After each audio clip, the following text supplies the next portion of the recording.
की सियासी तारीख में बड़ी घड़ी आन पहुंची। मुल्क की सबसे बड़ी पंजाब असेंबली तहलील हो गई। गवर्नर पंजाब ने वजीर आला की असेंबली की तहलील के एडवाइस पर दस्तखत नहीं किए। पंजाब असेंबली की तहलील के बाद निगरान वजीर आला की तकर्रुरी के अमल का आगाज कर दिया गया।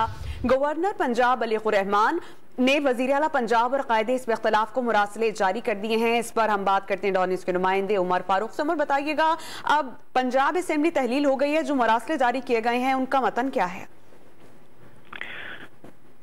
जी, गवर्नर पंजाब की जानिब से कायदे हिज़्ब इख्तिलाफ पंजाब असेंबली हमजा शहबाज और वजीर आला पंजाब परवेज इलाही को मरासले जारी कर दिए गए हैं, जिसका मकसद निगरान वजीर आला पंजाब की तकर्रुरी है। और इसमें इस ज़मन में जो मतन है जो गवर्नर पंजाब की जानिब से मरासला भेजा गया है, उसके मुताबिक मतन के में कहा गया है कि आर्टिकल 112 क्लॉज 1 के तहत जो है पंजाब असेंबली 10:10 पर तहलील हो गई है।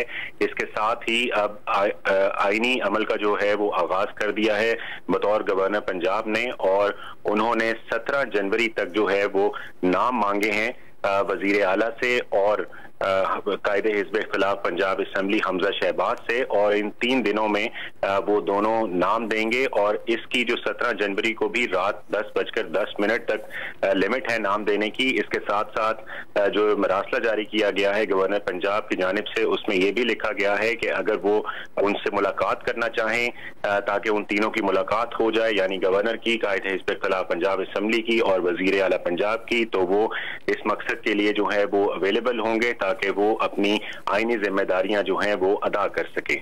बहुत शुक्रिया उमर फारूक।